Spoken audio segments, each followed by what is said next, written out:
राष्ट्रीय स्तर पर तो किए ही, अलग अलग राज्यों में जाके ऐसे कार्यक्रम किए थे हमने, लेकिन एनसीआर में भी, फरीदाबाद में, वल्लभगढ़ में, गुड़गांव में, नोएडा में, गाजियाबाद में भी ऐसे प्रोग्राम कार्यक्रम किए थे। क्योंकि हमारा ऐसा मानना है कि आप लोगों से चर्चा करके हम हमारी डेटा की गुणवत्ता, quality, consistency, sharing, utilisation, dissemination जो डेटा का है उसको और अच्छा बेहतर कर सकते हैं। और कोई तरीका नहीं।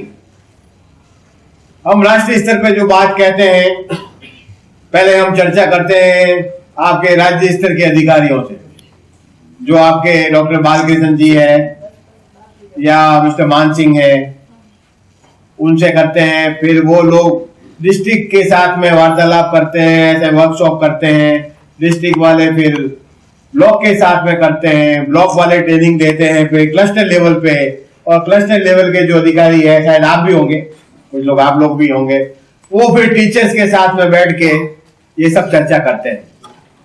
तो ऐसी चर्चा करने से हमारा ये निश्चित रूप से मानना है, आप लोगों से चर्चा करके ही हम डेटा की गुणवत्ता को और अच्छा कर सकते हैं, और कोई तरीका नहीं। हमारे डेटा की गुणवत्ता पिछले कुछ वर्षों में बहुत ही अच्छी होगी, अब कोई घबराने की बात नहीं है। लेकिन ये कार्य ऐसा है जो निरंतर किया जाना है। रातों रात डेटा की क्वालिटी को कोई भी ठीक नहीं कर सकता, और ना ये ठीक हो सकती है। ये बहुत स्लो प्रोसेस है। इतना कुछ अचीव होने के बाद में भी अभी छोटे छोटे कुछ बिंदु हमारे डेटा क्वालिटी के संदर्भ में रह गए हैं, जिसके ऊपर अगर हम और ध्यान लगा दें तो डेटा की विश्वसनीयता है, रिलायबिलिटी है, वो और बढ़ जाएगी। हालांकि काफी ठीक हो गया है, आप लोगों ने जो प्रयास पिछले कुछ वर्षों में किए हैं उसकी वजह से डेटा की विश्वसनीयता काफी बढ़ गई है। और अब हमारा डेटा, आपका डेटा केवल सर्व शिक्षा अभियान और राष्ट्रीय माध्यमिक शिक्षा अभियान के प्लान बनाने के लिए काम में नहीं हो रहा है, यूज में नहीं आ रहा है। दूसरे डिपार्टमेंट भी, विद इन एजुकेशन डिपार्टमेंट, मतलब जो दूसरे होते हैं, और बिटवीन दूसरे सेक्टर ऑफ इकोनॉमी है, वो भी अब हमारा ही डेटा यूज कर रहे हैं।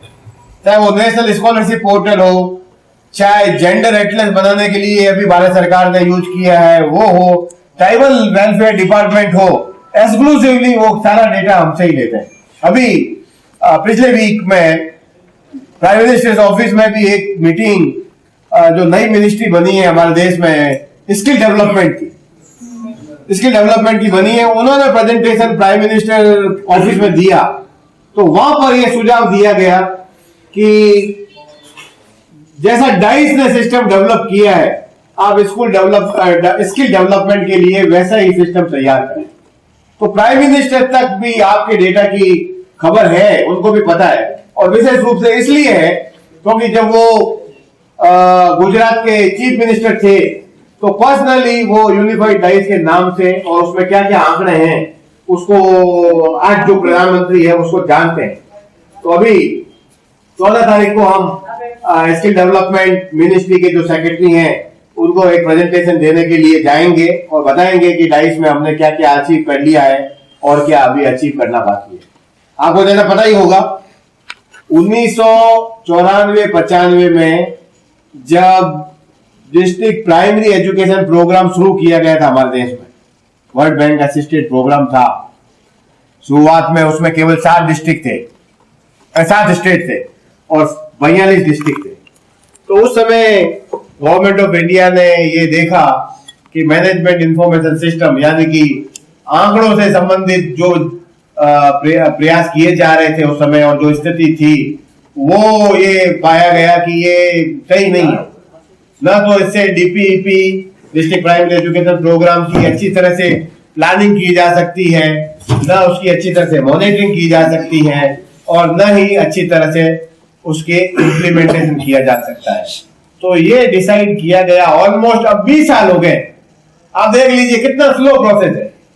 20 साल पहले जो शुरू किया था वो आज हम इस स्थिति में पहुंचे और इसको अभी पूरा ठीक करना तो मेरा ये मानना है कि बिल्कुल असंभव है। हम प्रयास कर रहे हैं और इसको इम्प्रूव करेंगे, कर भी रहे हैं, लेकिन इसको आप कोई ये कह दें कि 100% सही कर दें तो मेरे ख्याल से वो बहुत ज्यादा अपेक्षा हम लोगों से होगी। तो जो 94-95 में प्रयास किया था, उस समय भारत सरकार ने ये कहा कि आप एक ऐसा सिस्टम तैयार करो, कंप्यूटराइज सिस्टम तैयार करो जिसमें डेटा को इकट्ठा करने की यूनिट है वो स्कूल हो, और डेटा को डिसेमिनेट करना है, लोगों तक पहुंचाने का यूनिट है वो डिस्ट्रिक्ट होना चाहिए। और ऐसा कंप्यूटराइज स्कूल बेस्ड सिस्टम को तैयार करने की जिम्मेवारी नीपा को दी थी, national institute of education planning and administration, जो अब न्यूपा बन गया है, national university of education planning and administration.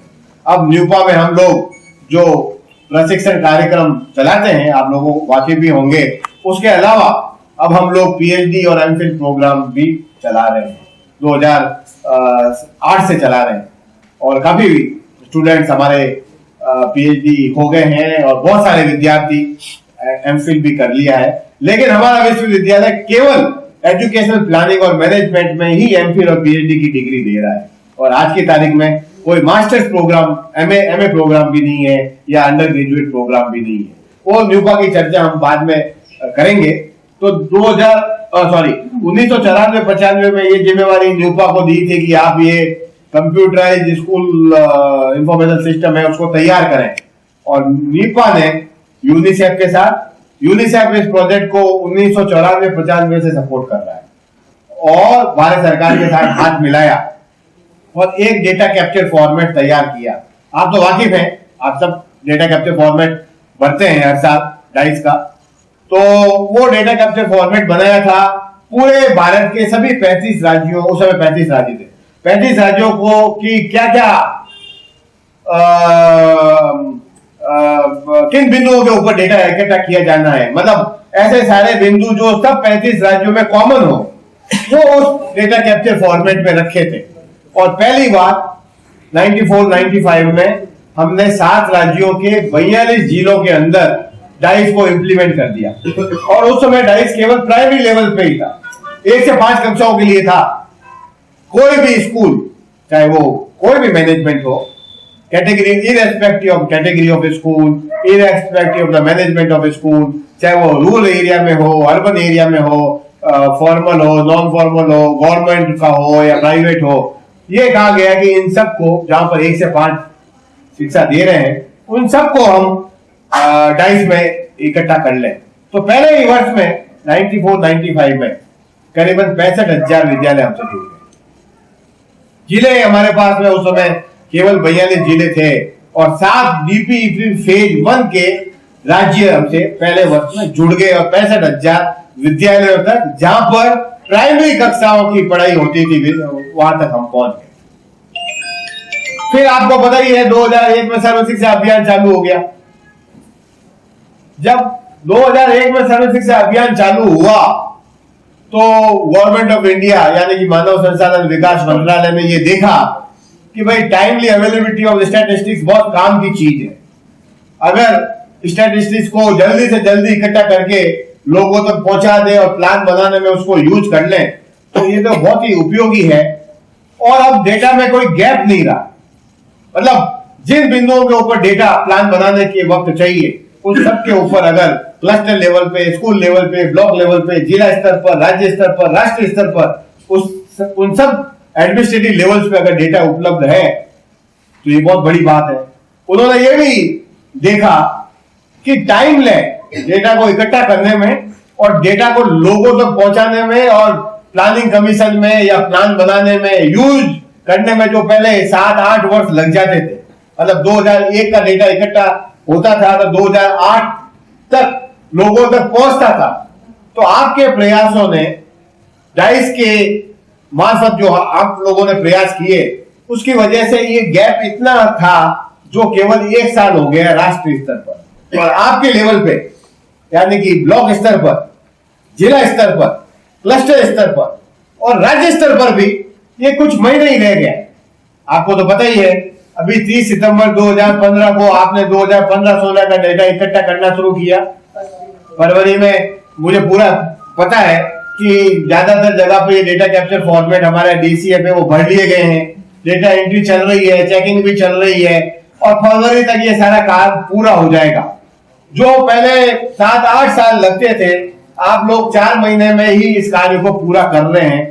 तो इस बात को भी जब सर्व शिक्षा अभियान चालू किया गया 2001 में, तो भारत सरकार ने इसको भी समझा कि भैया ये तो इतना टाइम लैग है, वो इतना कम हो गया डेटा को इकट्ठा करके सारा प्रोसेस को कंप्लीट करने में। तो जब 2001 में सर्व शिक्षा अभियान चालू किया गया, तो ये डिसीजन लिया गया। 2 डिसीजन महत्वपूर्ण थे। एक तो ये था कि अब केवल डीपीईपी स्टेट या जिला ही नहीं, पूरे भारत में इसको लागू करा। तो पहला ये बहुत बड़ा डिसीजन था जो 2001 में लिया गया था। उसके दूसरा डिसीजन ये लिया गया, केवल प्राइमरी एजुकेशन ही क्यों, प्राइमरी कक्षाएं क्यों नहीं इसको पूरा एलिमेंट्री लेवल तक बढ़ा दिया जाए। तो ये डिसीजन लिया 2001 में, जब भारत ने पूरे भारत में सर्व शिक्षा अभियान के कार्यक्रम को हमने लॉन्च कर दिया। और डाइस को भी ये कहा गया, अब आप 1 से 8 कक्षाओं का डेटा इकट्ठा करें, पूरे भारत को इसमें जोड़ लें। तो ये डिसीजन तो हो गया 2001 में, लेकिन इसको अचीव करते करते हमें 5 वर्ष लग गए।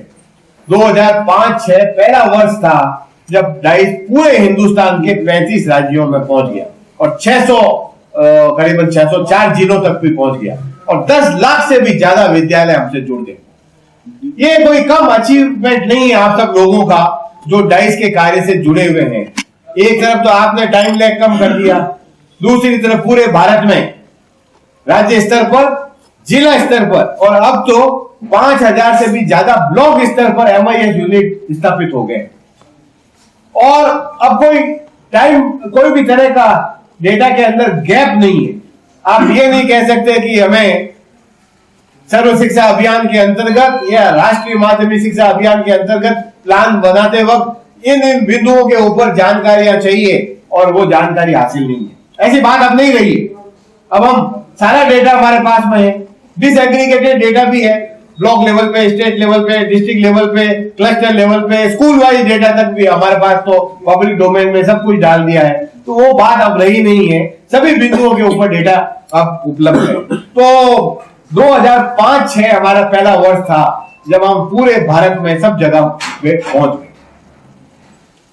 इसको देखते हुए, इसकी अचीवमेंट को देखते हुए फिर 2007-08 में भारत ये मानव संसाधन विकास मंत्रालय ने सोचा क्यों नहीं इसको 1 से 12 कक्षा तक कर दिया जाए, पूरे स्कूल एजुकेशन इससे इकट्ठा हो जाएगा। तो वो उसको करने का भी, या डाइस को कक्षा 8 से 12 तक करने की जिम्मेवारी भी न्यूपा को दी।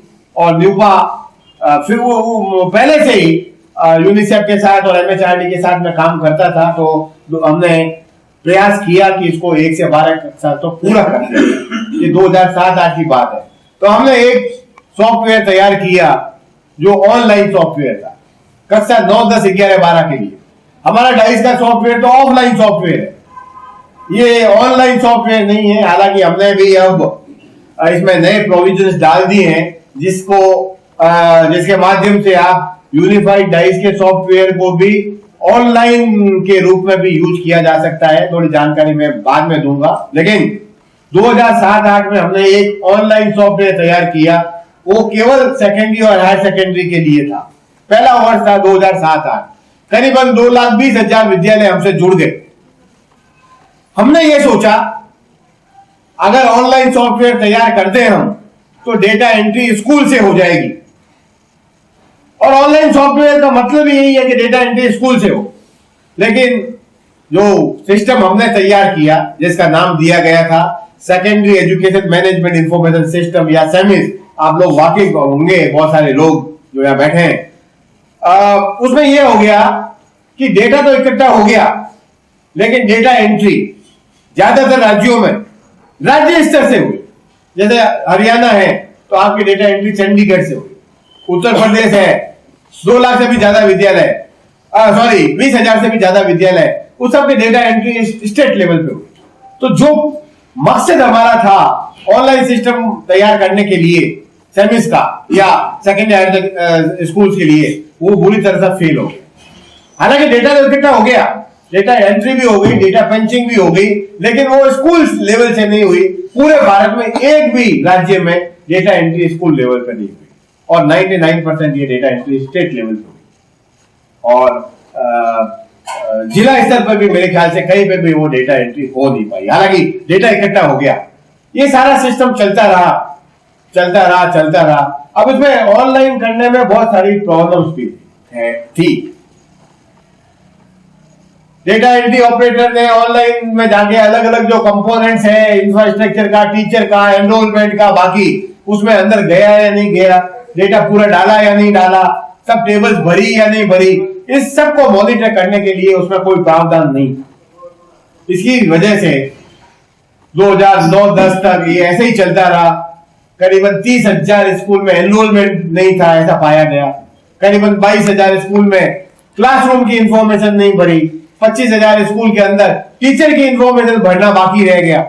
खबर हम पहुंच तो गए, लेकिन उसमें बहुत सारी कमियां रह गई। फिर हमने ये देखा कि हम तो कहते हैं कि भाई डाइस के अंदर हर स्कूल का एक यूनिफाइड यूनिक 11 डिजिट कोड होना चाहिए। आप सब लोगों का स्कूल का भी एक 11 डिजिट का कोड है, वो हर स्कूल के लिए एक ही होना चाहिए। लेकिन जो सिस्टम हमने तैयार किया था उसमें 1 से 8 कक्षाओं के लिए हमने एक अलग से कोड दिया, और सेकेंडरी और हायर सेकेंडरी के लिए हमने एक दूसरा 11 डिजिट का कोड दे दिया। स्कूल एक ही है, पर 1 से 8 के लिए अलग से कोड, 9, 10, 11, 12 के लिए अलग से कोड। 1 से 8 के लिए डेटा कैप्चर फॉर्मेट अलग से, 9, 10, 11, 12 के लिए भी डेटा कैप्चर फॉर्मेट दूसरा। 1 से 8 के लिए सॉफ्टवेयर ऑफलाइन, 9, 10, 11, 12 के लिए सॉफ्टवेयर ऑनलाइन। 1 से 8 के भरने के लिए हेडमास्टर साहब, प्रिंसिपल साहब वो अलग, 9, 10, 11, 12 के भरने के लिए भी अलग। 1 से 8 को देखने वाले सर्व शिक्षा अभियान के अधिकारी, 9, 10, 11, 12 को देखने के लिए राष्ट्रीय माध्यमिक शिक्षा अभियान के अधिकारी, एक सेकेंडरी के लिए, दूसरा एलिमेंट्री के लिए। तो हमने देखा ये तो बहुत एनर्जी जो हम प्रयास कर रहे हैं, ये सब व्यर्थ हो रहे हैं, वेस्ट हो रहे हैं। इसलिए क्यों नहीं सोचा जाए, ऐसा प्रयास किया जाए कि सभी पूरी स्कूल के लिए 1 से 12 कक्षाओं के लिए एक डेटा कैप्चर फॉर्मेट बना दिया जाए। हमें किसी ने भी ऐसा करने के लिए नहीं कहा था, लेकिन 2010-11 में हमने अपने लेवल पे ही एक ऐसा डेटा कैप्चर फॉर्मेट बना के पौंडीचेरी राज्य में उसको इंप्लीमेंट कर लिया, और वो सक्सेसफुल हो गया 2010-11 में। उसके बाद में अगले और अच्छी तरह से चल गया। बाकी के सभी राज्य वो 1 से 8 वाला जो प्रपत्र था उसी को यूज किया। जब हमने देखा ये पौंडीचेरी में किया जा सकता है, तो क्यों नहीं इसको बाकी के राज्यों में भी इसको पायलट किया जाए।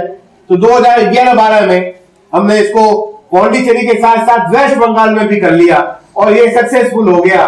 और वेस्ट बंगाल के सभी 1 से 12 जो विद्यालय थे, कक्षा एग्जाम में थी, वो सक्सेसफुली उसमें सारे कवर हो गए। तो ये बहुत ही अच्छा प्रयास रहा, और इसको देखते हुए, इन प्रयासों को देखते हुए ही भारत सरकार ने एक कमेटी बनाई।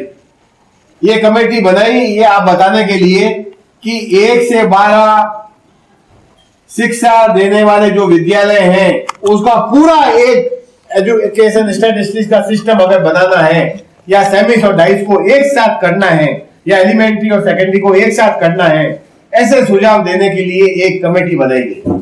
और उस कमेटी ने कहा कि अब आप पूरा यूनिफाइड कर दो, एक सिस्टम कर दो, डाइस और सेमिस को एक कर दें, सेकेंडरी और हायर सेकेंडरी को मिला के एक कर दें। और पहली बार 2012-13 में हमने इसको इम्प्लीमेंट कर दिया। तब से डाइस को unified district information system for education के नाम से जाना जाता है। अब ये यू डाइस हो गया, you stands for unified district information system for education. तो 2012-13 हमारा पहला साल था। 18 सितंबर 2012 को एमएचआरडी ने एक बहुत ही डिटेल के अंदर लेटर इशू किया। उसमें यह बताया गया एसएसए वाले क्या करेंगे, आरएमएसए वाले क्या करेंगे, राज्य स्तर पर डिस्ट्रिक्ट लेवल के ऊपर कौन से अधिकारी है जो सारे कार्य को, यूनिफाइड के कार्य को देखेंगे। ये पूरा डिटेल के अंदर एक पत्र लिखा गया। उसमें यह था कि डेटा कैप्चर, आपको पता होगा हमारा डेटा कैप्चर फॉर्मेट सॉफ्टवेयर से चलता है। गत वर्ष का डेटा यानी कि 14-15 का जो डेटा जो हमारा है उसको हम पूरा डेटा को 2015-16 में ले गए, हर साल ले जाते हैं, ले गए। लेकिन उसके पहले जो स्कूल बंद हो गए, जो स्कूल नए खुल गए, जो स्कूल हमसे छूट गए थे, जो स्कूल अपग्रेड हो गए, जो स्कूल डिसफंक्शनल है किसी कारण वजह से, उस सब की जानकारियां हमें 2015-16 के डेटा कैप्चर फॉर्मेट को छापने से पहले वो डेटा को अपडेट कर लेना चाहिए था। आप लोगों ने कर लिया होगा, ताकि जो विद्यालय अपग्रेड हो गए हैं, पहले 1 से 5 था सपोज, अब वो 1 से 8 हो गया, तो उसको 1 से 8 वाला प्रपत्र जाए। जो 1 से 8 वाला था और वो अब 9-10 भी चालू हो गई है, तो उसको 1 से 12 वाला जाए। ये सब हमें कर लेना चाहिए था। तो डेटा कैप्चर फॉर्मेट हमारा सॉफ्टवेयर से 2012-13 से ही छपता है, और ये जिम्मेवारी इसको छापने की, डेटा को, पुराने साल के डेटा को नए साल में, करंट ईयर में ले जाने की जिम्मेवारी सर्व शिक्षा अभियान में जो MIS के अधिकारी है राज्य स्तर पर, उनको दी गई। और उन्होंने एक PDF बना के सभी जिलों को दे दी, और उसको छापने की जिम्मेवारी डिस्ट्रिक्ट के जो MIS है उनको दे दी। कुछ राज्यों में ये डिस्ट्रिक्ट लेवल पे प्रपत्र छपता है, ज्यादातर राज्यों में अब ब्लॉक लेवल पे भी ये छपने लग गए हैं, क्योंकि एक PDF बना के दे देते हैं और ये कह दिया गया है कि आप इस PDF को छपवा लें। और बहुत से राज्यों ने उसकी रेट भी फिक्स कर दी है, 50 पैसा पर पेज, 1 रुपया पर पेज, जो भी रेट है, ताकि इसमें कोई भी तरह का कोई गलत मिसयूज ना हो पाए। तो वो रेट भी फिक्स कर दी है, और ज्यादातर राज्यों में अब ये ब्लॉक लेवल पे भी ये छपने लग गए हैं, बंडल बना के वो सब डिस्ट्रीब्यूट किए जा रहे हैं। तो जब 12-13 में ये निर्देश MHRD का निकला, तो उसमें पहला यही कहा गया था कि आप डेटा कैप्चर फॉर्मेट को सॉफ्टवेयर से छापेंगे, और तब से ये छप रहा है। दूसरे ये काम दिया गया कि इसको डिस्ट्रीब्यूट करने का जिम्मेवारी है वो दोनों SSA और RMSA दोनों की रहेगी। अब बहुत से राज्यों में जिला स्तर पर RMSA के कोई अधिकारी भी नहीं, डिस्ट्रिक्ट लेवल पे, स्टेट लेवल पे आपको MIS के अधिकारी मिल जाएंगे, हैं ज्यादातर राज्यों में है, पर डिस्ट्रिक्ट लेवल पे डाइस को देखने वाले RMSA में कोई अधिकारी नहीं। तीसरा निर्णय ये लिया गया था उस वक्त कि सारा डेटा एंट्री है वो SSA में जो MIS के अधिकारी है वो करेंगे। उसके अलावा ये भी कहा गया पूरे राज्य में और जिला स्तर पर एक नोडल ऑफिसर होंगे। तो ये कुछ निर्देश दिए गए थे उस लेटर के मार्फत से, और एक इसके माध्यम से एक ऐसा मैसेज पूरे इंडिया में चला गया कि ये काम जो यूनिफाइड डाइस अब बन गया है, ये काम तो सब SSA वाले अधिकारियों का है, क्योंकि डेटा कैप्चर फॉर्मेट वो छाप रहे हैं, डेटा एंट्री वो कर रहे हैं, डिस्ट्रीब्यूट भी वो कर रहे हैं, तो ये तो उनकी जिम्मेवारी है। और फिर कुछ कोऑर्डिनेशन की प्रॉब्लम भी हो गई SSA वर्सेस RMSA में, जहां डाइस और सेमिस के अधिकारी थे उनके बीच में कोऑर्डिनेशन की थोड़ी प्रॉब्लम हो गई। लेकिन ऐसे राज्य जहां पर स्टेट प्रोजेक्ट डायरेक्टर एक ही थे SSA और RMSA के, वहां पर ये कार्य काफी सुचारू रूप से चल गए, और करीबन ऐसे 18 राज्य, हरियाणा भी था, बाकी के राज्यों में थोड़ा कोऑर्डिनेशन की प्रॉब्लम आ गई, लेकिन डेटा इकट्ठा हो गया, समय पे इकट्ठा हो गया।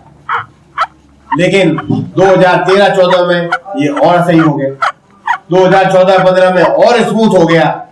जब हम ये कह रहे हैं कि 2014-15 में और स्मूथ हो गया, तो इसका ये नहीं मतलब है कतई कि परफेक्ट हो गया है, दोनों में मैचिंग कोऑर्डिनेशन है, जो SSA और RMSA से जुड़े हुए अधिकारी है बिल्कुल परफेक्ट हो गई। अभी भी कुछ इश्यूज है, लेकिन राज्य स्तर के ऊपर अगर अच्छी जोड़ी है, अच्छे अधिकारी है, अच्छा कोऑर्डिनेशन है, तो आपके लेवल पे भी, जिला स्तर पे भी, ब्लॉक स्तर लेवल पे भी ये बहुत ही अच्छा कोऑर्डिनेशन है। जहां तक हरियाणा का मुझे पता है, absolutely we do not face any problem so far as unified DISE is concerned. अभी हमने वर्कशॉप भी किया था चंडीगढ़ में 5 और 6 दिसंबर को ही, और जिसमें आपके सभी जिले के सभी अधिकारी MIS के जो डाइस के कार्य को देखते हैं, और राज्य स्तर के अधिकारी डॉक्टर बालकृष्ण यादव और मिस्टर मान सिंह है, ये लोग भी वहां पर आए थे। और मुझे तो पर्सनल अनुभव भी है, जहां तक हरियाणा का सवाल है, यू डाइस का सवाल है, we do not face any problem.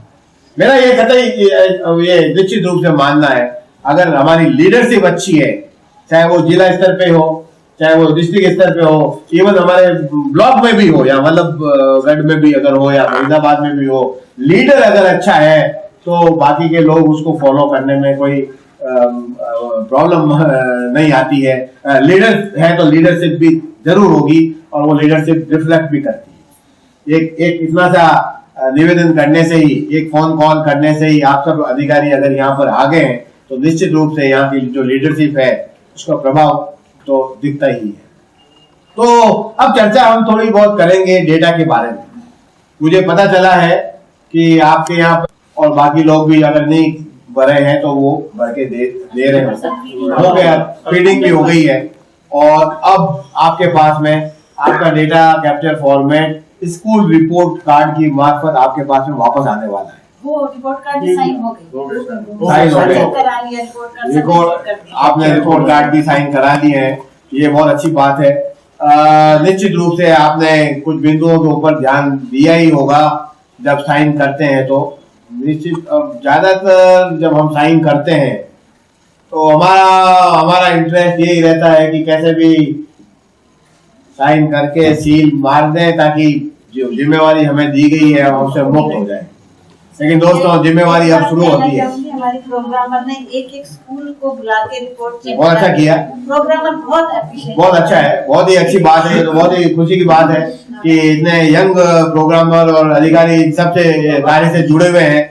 आप लोगों से हमें बहुत ज्यादा उम्मीद है क्योंकि आप लोगों ने डाइस को यूनिफाइड डाइस के रूप में इस लेवल तक पहुंचाया है, और आगे भी आप लोग ही इसको और अच्छा करने में निश्चित रूप से बहुत ही सराहनीय कार्य करेंगे, इसमें कोई किसी तरह का डाउट नहीं है।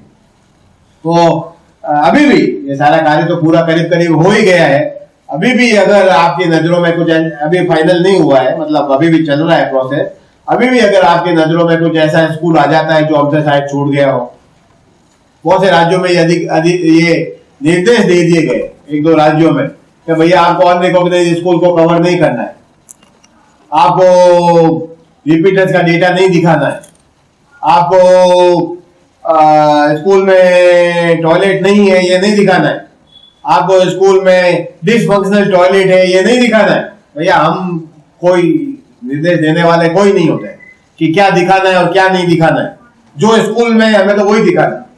हमारा केवल यही उद्देश्य है, जो स्कूल में वास्तविक स्थिति है केवल आप उसको दिखाएं और कुछ नहीं दिखाएं।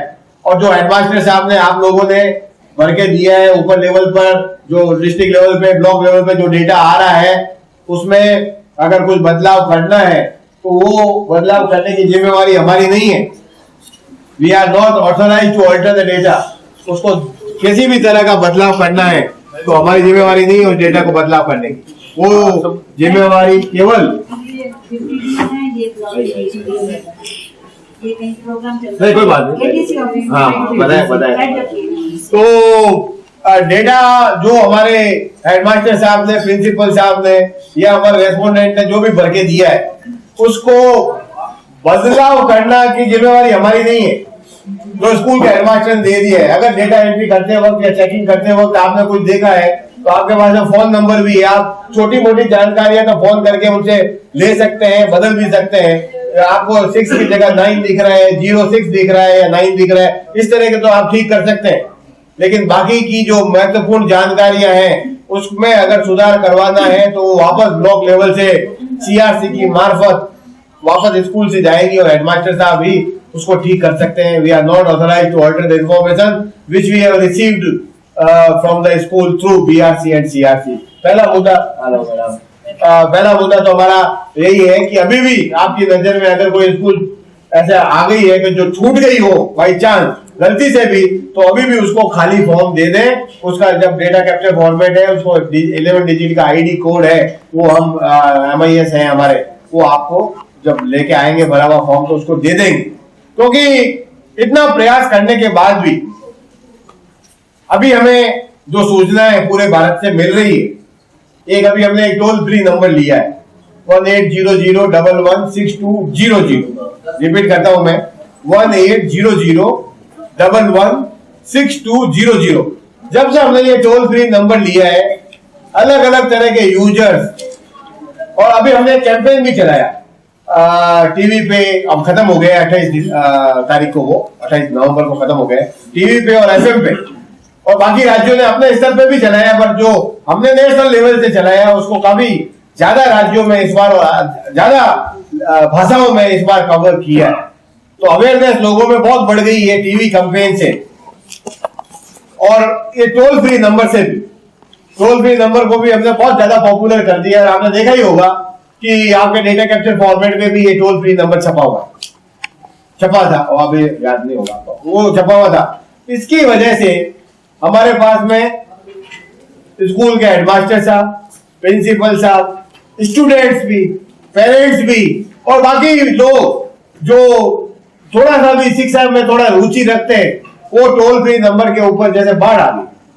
इतनी क्लैरिफिकेशन, इतना लोगों ने हमसे और जानकारियां लेने ली कि साहब ये आपका कैंपेन चल रहा है, ये कौन से फॉर्म भरे जा रहे हैं, हमें भी भरना है क्या, इसमें क्या मिलेगा, स्कूल टीचर को मिलेगा क्या, स्कूल को मिलेगा क्या, क्या स्कॉलरशिप के लिए है क्या, मतलब ऐसी बहुत सारी जानकारियां जिन लोगों को डाइस के बारे में, यूनिफाइड डाइस के बारे में कुछ जानकारियां भी नहीं थी, उन तक भी ये मैसेज पहुंच गया कि ऐसा कोई सिस्टम जरूर हिंदुस्तान में है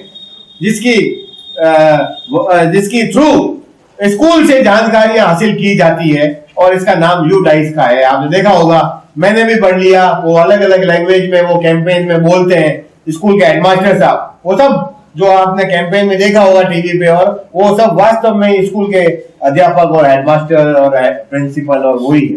तो मैंने भी पढ़ लिया, फिर वो दूसरी लैंग्वेज में बोलते हैं, मैंने भी पढ़ लिया, और फिर ये कहा उसमें बताया जाता है कि पूरे भारत में अभी यू डाइस के फॉर्म भरे जा रहे हैं, आप भी भर लेंगे। तो इससे भी बहुत ज्यादा लोगों तक ये जानकारियां पहुंची। मैं आपको जो रेस्पॉन्स आए हैं उसके बारे में थोड़ा ध्यान देना चाहूंगा, क्योंकि वो कुछ बहुत ज्यादा सीरियस भी है लोगों के विचार।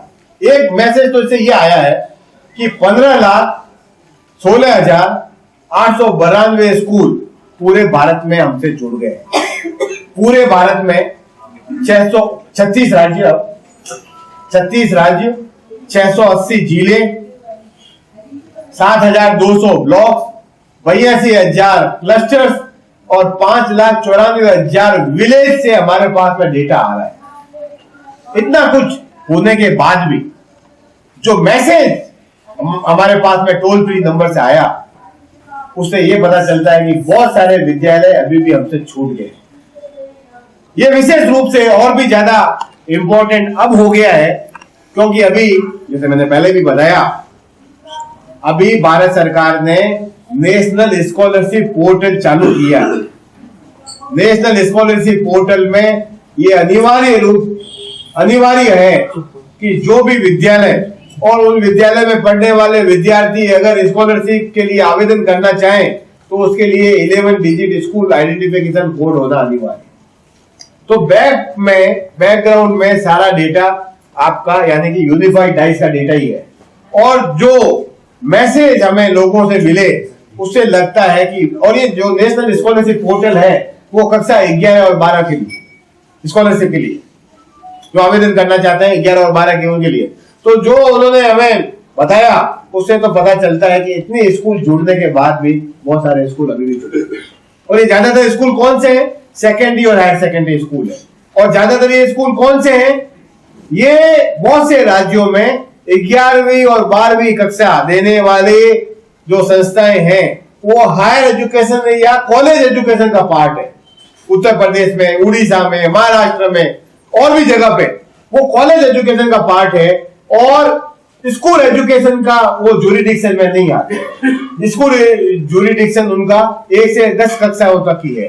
तो ऐसे राज्य जहां पर ये हायर एजुकेशन का पार्ट है, ये विद्यालय हमसे अभी भी छूट गए हैं। और क्लियर कट हमें ये मैसेज पूरे भारत से मिला है कि ऐसे विद्यालयों की संख्या अभी भी बहुत ज्यादा है। मुझे हरियाणा का ज्यादा नहीं पता है, कुछ आपके यहाँ शायद नहीं होगा, और इसीलिए शायद आपके यहाँ से इस तरह के लोगों ने हमें कांटेक्ट भी नहीं किया। तो ऐसा लग रहा है कि आपके यहाँ पर ज्यादातर ऐसे विद्यालय यू डाइस से जुड़ चुके हैं। तो पहली बात तो कवरेज के बारे में। अभी भी मेरा ये मानना है कि अगर आपके पास में कुछ सूचना मिलती है कि स्कूल छूट गया है तो उसको खाली फॉर्म दे दें, MIS उसको आपको 11 डिजिट ID दे देंगे और वो हमारे डेटाबेस में इकट्ठी हो जाएंगे। एक दूसरी बात और है, इतना प्रयास करने के बाद में भी सारे केंद्रीय विद्यालय हमसे अभी नहीं जुड़े हैं। इस बार हमने केंद्रीय विद्यालय संगठन से एक लेटर सभी केंद्रीय केवीज को भिजवाया है कि UDICE की वेबसाइट पे जाएं, डेटा कैप्चर फॉर्मेट देखें, भर लें और उसको सबमिट कर लें।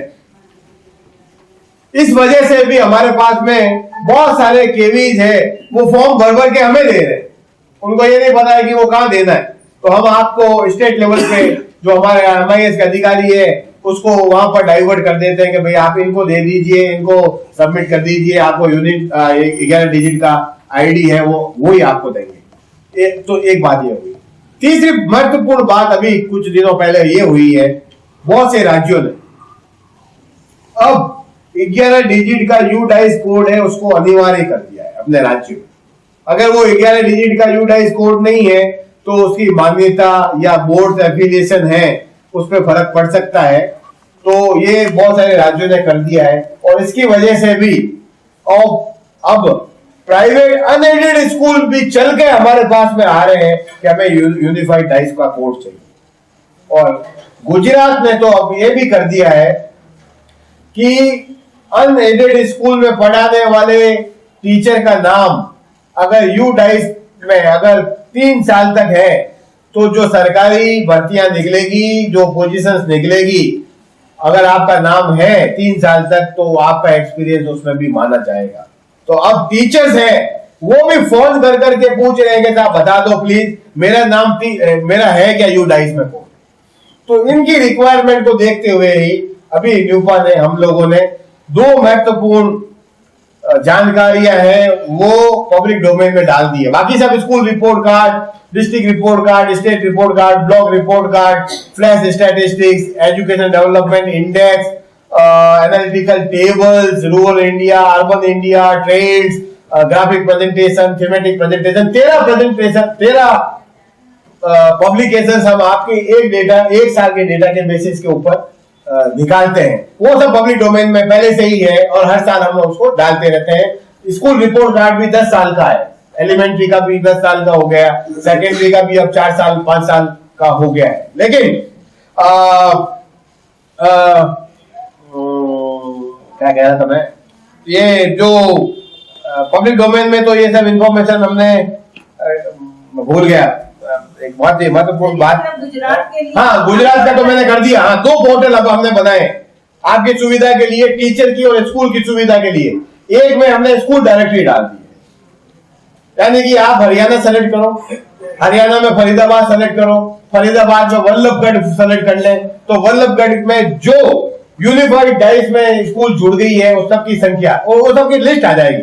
सबसे पहले सीरियल नंबर, फिर UDICE का 11 डिजिट का कोड, स्कूल का नाम और स्कूल में कितने टीचर हैं, कितने कमरे हैं, कितना एनरोलमेंट है और 1-2 और जानकारियां हैं और हेडमास्टर साहब का नाम, वो सब उसमें आ जाएगा।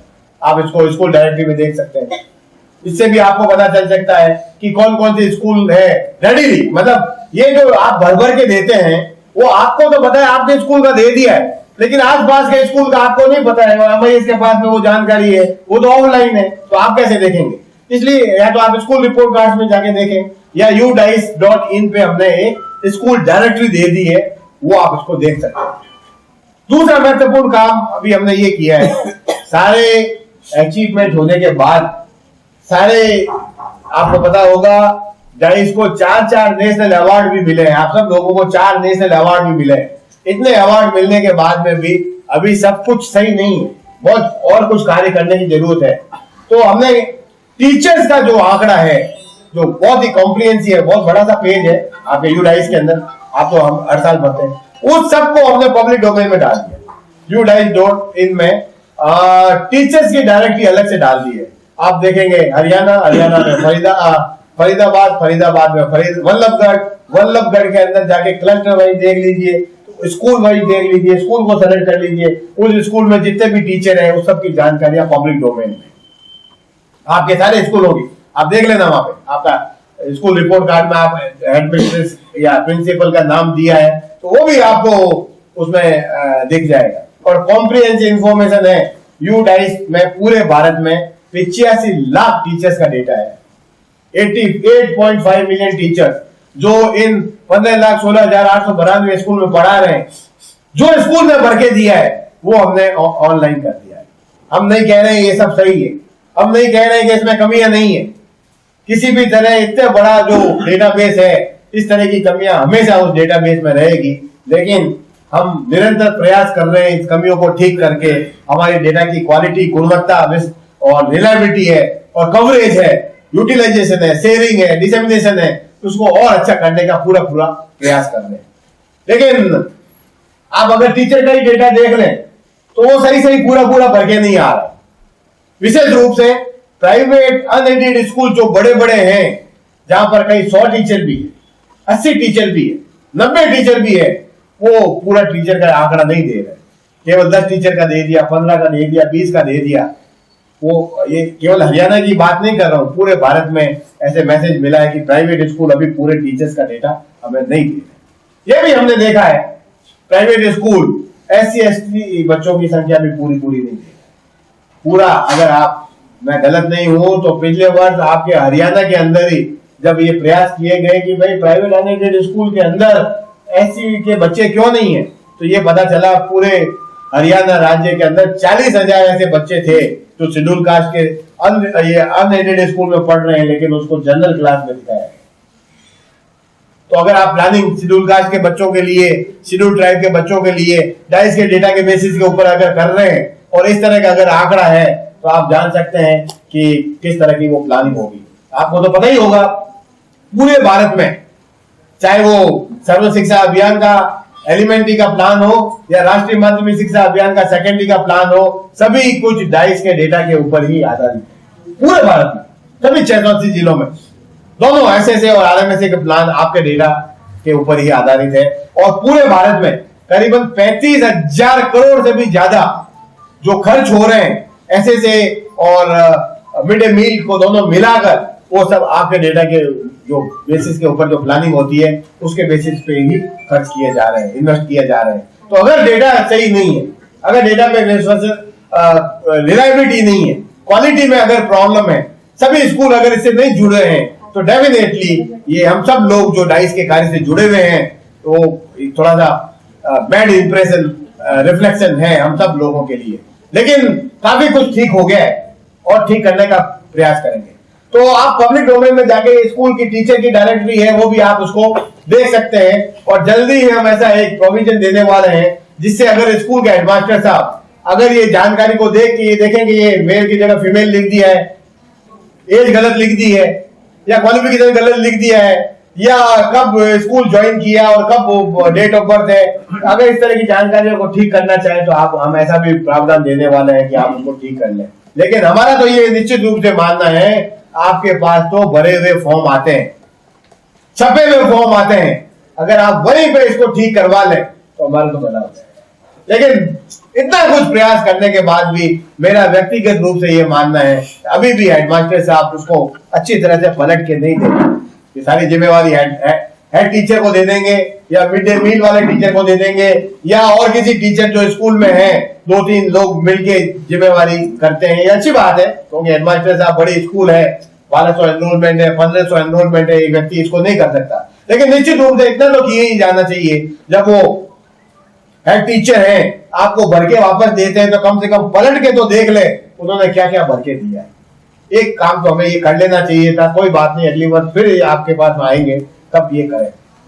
दूसरी और बात है, सारा डाइस का प्रपत्र 95% छपा हुआ है, भरा हुआ है पहले से। जैसे मैंने पहले भी कहा 2014-15 का आंकड़ा हमने 2015-16 में जनरेट करवा दिया, तो जो पिछले साल आपने भर के दिया था वो सारा के सारा छप के आ गया। वो सारे वेरिएबल जो कभी बदलते नहीं है, स्कूल का नाम, 11 digit school identification code, school का मैनेजमेंट, स्कूल की कैटेगरी, स्कूल कब स्थापित हुआ था, स्कूल कब क्रमोन्नत या अपग्रेड हुआ था, इस तरह की सारी जानकारियां पहले से ही छप के आती है। लेकिन हमारी मनोवृत्ति ज्यादातर ऐसी होती है कि जो भरी हुई इंफॉर्मेशन है, जो छपी हुई इंफॉर्मेशन है, उसको कोई नहीं पढ़ता है। जो खाली जगह है केवल उसी को हम ज्यादातर देखते हैं।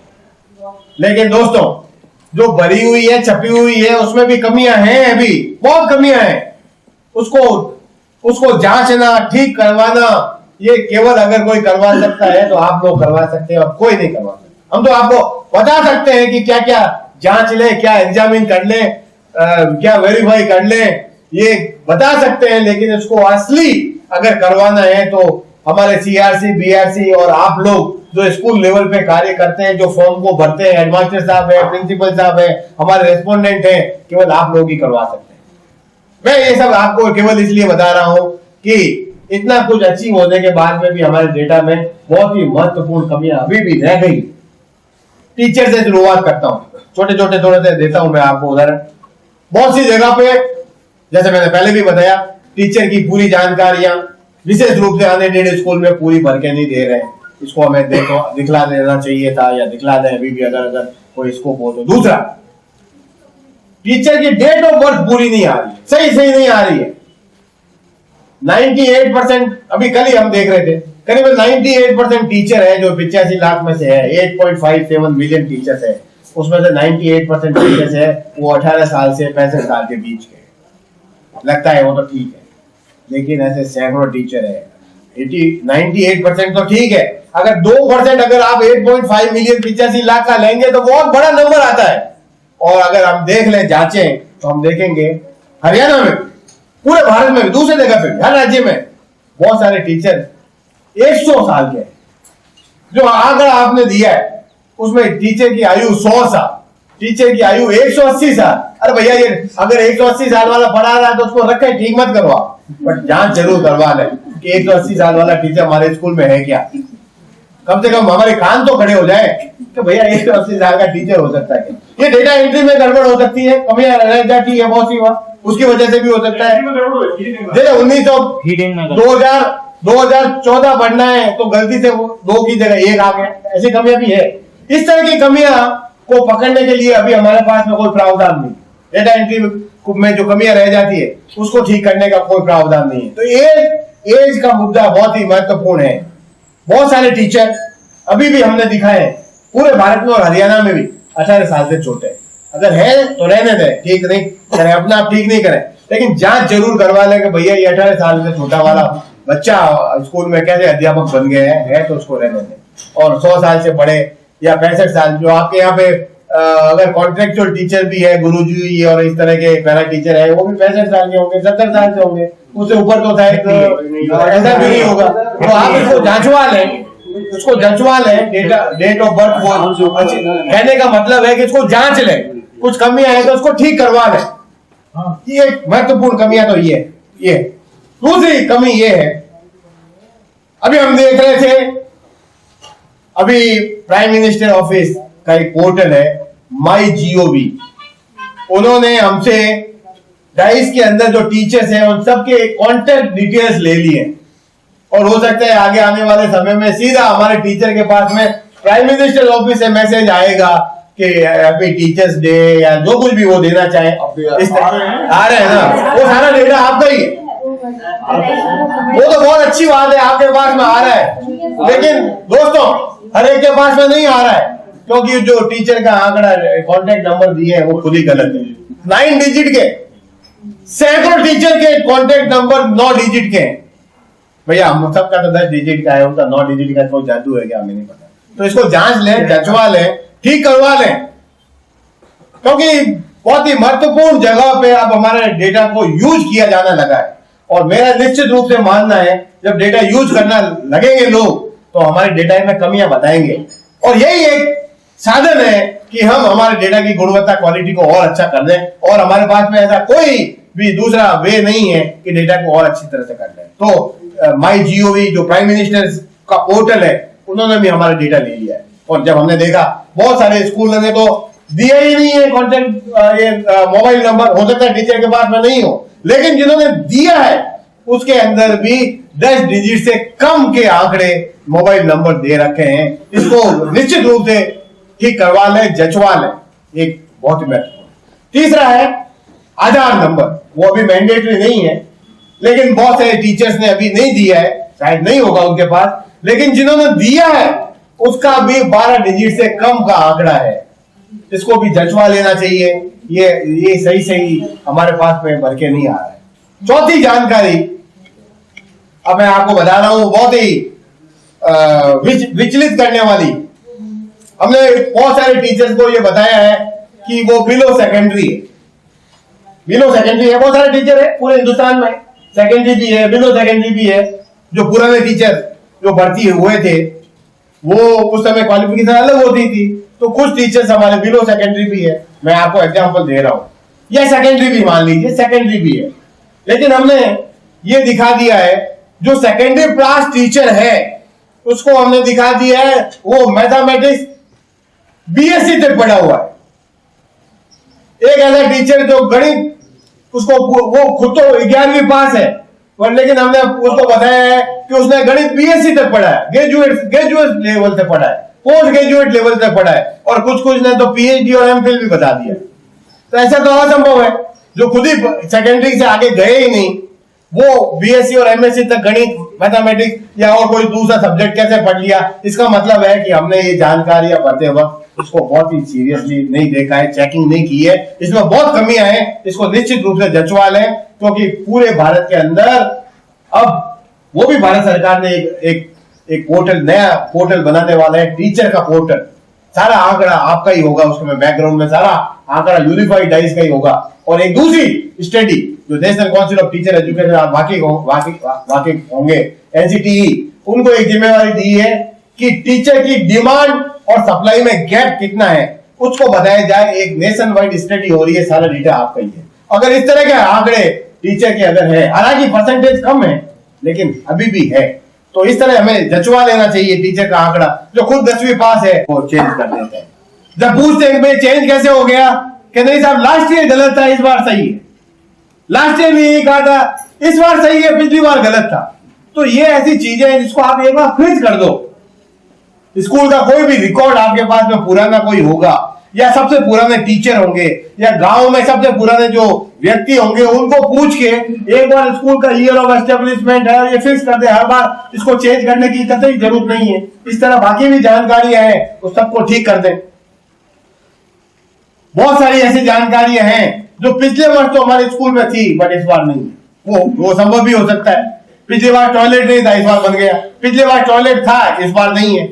तो मेरा ये कहना है जो सही जानकारियां हैं केवल वो ही भर के देनी है। हमें हमारी तरफ से कुछ भी बदलाव नहीं करना है। जो वास्तविक स्थिति है, सच्ची स्थिति है, वो लोगों तक या डेटा के अंदर रिफ्लेक्ट होनी चाहिए। एक छोटा सा उदाहरण मैं आपको और देता हूं। पिन कोड नंबर, अभी हमने एक यूटिलिटी बना दी है और हमारी वेबसाइट के ऊपर schoolreportcard.in पे ऊपर भी वो है, उसमें है, उसका हमने दिया है स्कूल फाइंडर का नाम दिया है। एंड्रॉइड की एप्लीकेशन है, जिनके पास में एंड्रॉइड है वो हमारे schoolreportcard.in में जाके स्कूल फाइंडर को डाउनलोड कर ले। दो और है, कंपेयर स्कूल और स्कूल रिपोर्ट कार्ड और भी है, लेकिन मैं तो आप लोगों को यही निवेदन करूंगा स्कूल फाइंडर को कर ले। स्कूल फाइंडर का ये मतलब है कि एक एप्लीकेशन आपके मोबाइल एंड्रॉइड बेस्ड जो है एप्लीकेशन उसमें लोड हो जाएगी और आप पिन कोड नंबर डाल दें तो हमारे हरियाणा का जो भी पिन कोड नंबर है, मुझे तो नहीं पता है यहाँ पे क्या पिन कोड नंबर है, तो जो पिन कोड नंबर आप डालेंगे उस पिन कोड में डाइस में जो स्कूल इकट्ठी हुई है, कवर हुई है, उस सब की संख्या सब लिस्ट आ जाएगी। स्कूल की कैटेगरी, स्कूल का मैनेजमेंट और बाकी भी जानकारियां, और उसको आप क्लिक करो तो पूरा रिपोर्ट कार्ड खुल जाएगा। तो अगली बार आप कहीं भी दौरे पे जाएं, टूर पे जाएं, जिस जगह पे जा रहे हैं उसका पिन कोड अगर उसमें डाल देंगे तो आपको पता चल जाएगा कि इस एरिया के अंदर कौन कौन सी स्कूल है वो डाइस में हो गई है। लेकिन अगर हम हमारे डेटा का विश्लेषण करें, एनालिसिस करें, तो पता चलता है कि सैकड़ों स्कूल ने पिन कोड ही चेंज कर दिया।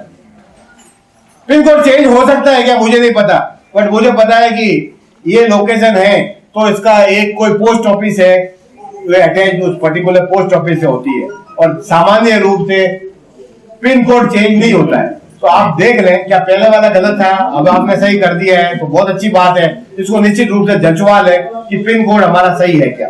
एक और छोटी सी बात है, बहुत सारे स्कूल्स ने हमें बताया है कि पिछली बार मेरा स्कूल है वो रूरल एरिया में था, इस बार वो अर्बन एरिया में आ गया। हो भी सकता है रूरल का अर्बन बन गया हो, लेकिन कुछ स्कूल ऐसे भी है जिन्होंने बताया कि पिछली बार अर्बन में था, अब वो रूरल एरिया में आ गया। ये तो शायद संभव नहीं है, ये तो गलती से ही हो सकता है।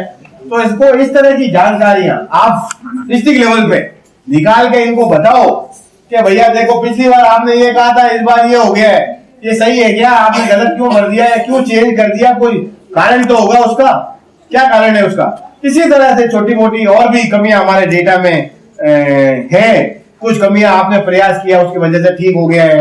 जो पहले कमियां थी पिछले साल तक यहाँ भी और बाकी राज्यों में भी ये बताया गया था कि एक टीचर एक स्कूल में 12 घंटा पढ़ाता है, 13 घंटा पढ़ाता है, बच्चा भी 10-11 घंटा स्कूल में रहता है। तो पिछले 3 साल में हमने प्रयास किया आपके मार्फत, तो इस तरह की जानकारी आपको काफी ठीक हो गई है। अब 7 घंटा 8 घंटा ही आ रहा है, ज्यादा नहीं आ रहा है। तो ये ठीक हुआ है, आंकड़ा ठीक हुआ है, लेकिन पढ़ाई हो रही नहीं हो रही है मुझे नहीं पता भैया। पढ़ाई तो आप ही जानते हैं, और कैसी पढ़ाई होती है आप मेरे से बेहतर जानते हैं।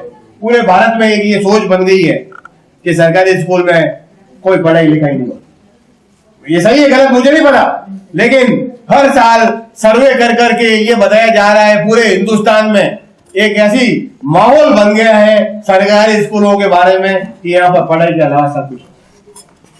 एक मैसेज ये दे दिया गया है कि सभी प्राइवेट स्कूल बहुत ही अच्छा पढ़ा रहे हैं, बहुत अच्छी पढ़ाई लिखाई हो रही है। मेरा व्यक्तिगत रूप से यह मानना है कि सारे प्राइवेट स्कूल अच्छी नहीं और सारी सरकारी स्कूल खराब नहीं। सरकारी स्कूल भी बहुत अच्छे हैं, लेकिन हर साल सर्वे कर करके ये बताया गया है कि हमारी सरकारी स्कूल में पढ़ाई लिखाई के अलावा सब कुछ हो रहा है। मेरा ये मानना है कि ये सही नहीं। और हर साल सर्वे करने की क्या बात है भैया, हमने एक साल में ऐसा क्या तीर मार लिया, ऐसा क्या परिवर्तन शिक्षा में कर दिया, हमारे सिस्टम में कर दिया कि अगले साल से बच्चों की पढ़ाई लिखाई की जो आंकड़े हैं वो बहुत अच्छे होकर आने लग जाएंगे। अगर आप आज कुछ करेंगे कम से कम 5-7 साल लगेंगे उसको रिफ्लेक्ट होने में। तो ऐसा तो हर साल सर्वे करने की कोई कतई आवश्यकता नहीं है। बेहतर तो ये होगा जो संस्था सर्वे कर रही है वो हमारे 500 स्कूल को एडॉप्ट कर ले, 10,000 बच्चों को एडॉप्ट कर ले, 5 साल तक कुछ शिक्षा में परिवर्तन करके गुणवत्ता में बढ़ा दे, तो हम भी आपके मॉडल को एडॉप्ट कर लेंगे। तो ऐसा तो कुछ हुआ नहीं, लेकिन हर साल यही कहा जा रहा है कि सरकारी स्कूलों में बच्चों को पढ़ने लिखने में बहुत कमी आ रही है। मानते हैं सही है, हमें पता है, पर हर साल हमें ये बताने की क्या जरूरत है। आप सिस्टम में इंटरव्यून करें, घुस जाए सिस्टम में और कुछ अचीवमेंट करके हमें बताएं, तो हम सब भी आपके मॉडल को एडॉप्ट कर लेंगे। लेकिन ऐसा खास तो कुछ हो नहीं रहा है। उसी तरह ये सब ठीक कौन करेगा सिस्टम? टीचर ही तो करेंगे, आप लोग ही तो करेंगे, और कोई नहीं कर सकता। जो भी भारत शिक्षा के माध्यम से शिक्षा जो अभी पॉलिसी भी बन रही है वो किसके लिए? ये एंश्योर करने के लिए है जो बच्चे सिस्टम से बाहर हैं उनको सिस्टम में लाना, और जो बच्चे सिस्टम में हैं उनको अच्छी पढ़ाई देना। और ये सब कौन करेगा? टीचर कर सकता है, भगवान भी नहीं कर सकता, केवल आप लोग कर सकते हैं। टीचर करवा सकता है केवल। और अगर स्कूल में लीडरशिप है, हेडमास्टर अच्छा है, एडमिनिस्ट्रेशन अच्छी है, तो वो कुछ भी करके दिखा सकते हैं। मेरा ये मानना है इतना कुछ अचीव होने के बाद भी, अभी एक सर्वे हुआ था भारत सरकार ने किया, उसमें कहा गया कि 215 मिलियन बच्चे हैं 6 से 14 के, उसमें से 3.5% बच्चे हैं आउट ऑफ सिस्टम, बहुत कम बच्चे। मेरा ये मानना है कि आप इन 3.5% बच्चों को सिस्टम में लाने की कोशिश कर रहे हैं, बहुत अच्छा कर रहे हैं, वो सिस्टम में आ जाएंगे, धीरे धीरे आ जाएंगे। लेकिन अब बाकी के जो 97% बच्चे हैं वो तो स्कूल में है ना भैया, उसको तो इंश्योर कर लो, वो क्या पढ़ लिख रहे हैं, इतना इंश्योर कर ले अगर हम कि वो बच्चे अच्छी तरह से पढ़ लिख रहे हैं तो हमारा भला हो जाएगा।